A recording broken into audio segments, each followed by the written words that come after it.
क्रियाकलाप ही इस तरह के थे कि बदलाव लाना बहुत अनिवार्य अपरिहार्य हो गया था, लाना ही पड़ता। जो किरण रिजिजू ने कहा कि नहीं आता संशोधन तो साहब पार्लियामेंट भी शायद वक्त का होता। क्या बोला तूने?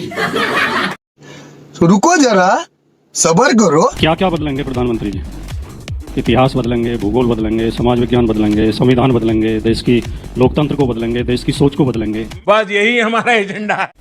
असल में जो असली समस्या है वो ये है अमन जी कि राष्ट्र निर्माण में, राष्ट्रीय आंदोलन में, राष्ट्र की आजादी में इन संगठनों का और इस विचारधारा का कोई योगदान रहा नहीं है जिससे प्रधानमंत्री जी आते हैं।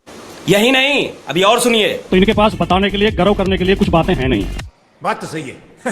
आपने कहावत सुनी होगी कि किसी लाइन को छोटा करने के दो तरीके होते हैं, उसके बराबर में बड़ी लाइन खींच दो या उस लाइन को मिटा दो। तो प्रधानमंत्री जी लाइनें मिटाने की प्रयास करते हैं, बड़ी लाइन उनसे खींची नहीं जाती। गजब बेइज्जती है। देश की आजादी की जब लड़ाई चल रही थी 1857 के बाद ही अंग्रेज इस बात को समझ गए थे कि भारतीयों को बांटे बिना हम इस देश पर शासन नहीं कर सकते, तो उन्होंने डिवाइड एंड रूल की पॉलिसी अपनाई। शाबाश बेटा।